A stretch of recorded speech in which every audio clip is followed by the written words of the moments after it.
And if my sister happens to live in America, where there are 4.8 million females more than male, or my sister happens to live in one of the countries of European Union, where there are 10.2 million females more than male, and if every man finds a woman for himself, every man finds a woman for himself, and I agree with you, one man should marry only one woman, yet there'll be 4.8 million females in America who will not find husbands.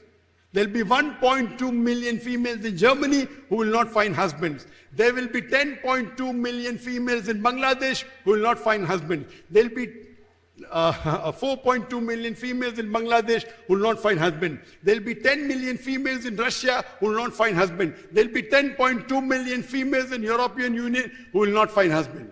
I'm asking the question, if your sister or my sister happens to be one of these women, the only option for them is if the market is saturated.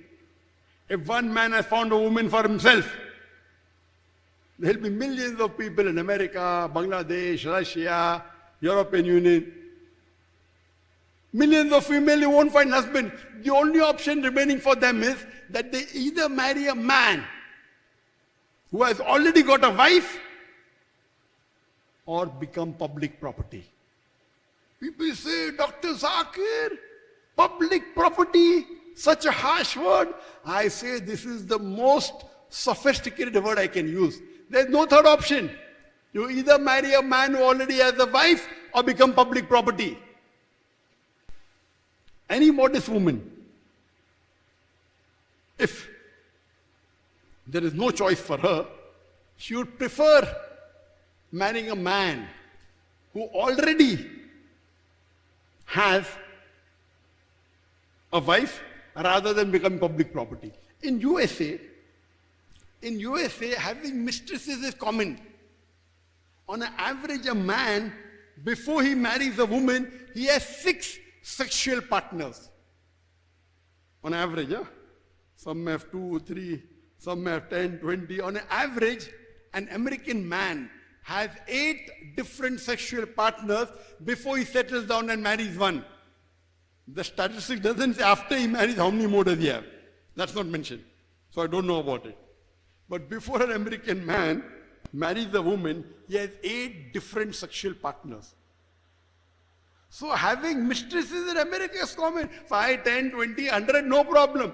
But if you have more than one legal wife, they have a problem. When you are mistress, a woman is degraded. A woman is looked down upon. She does not get her rights. She doesn't get peace. She doesn't live peacefully. On the other hand, in Islam, if a woman marries a man who already has a wife, she gets her due rights, she is respected, she gets honor, she is not disgraced, she can walk with her head up. So, in America, having mistress is no problem, law allows you. No problem. Having legally married wife more than one, they have a problem. So if we analyze, the only solution for a man, for a woman, if the market is saturated, she either marries a man who already has a wife or gets public property.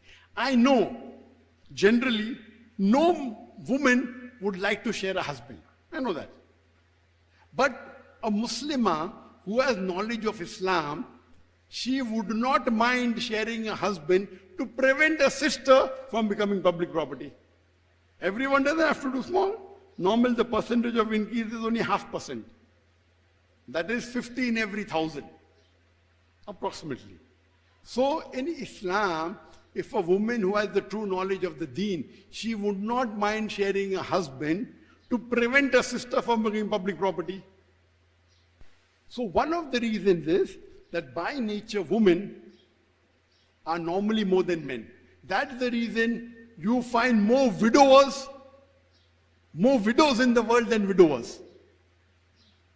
The woman without husband, that husband has died, is much more than a man whose wife has died. Because the life expectancy of a woman is much more.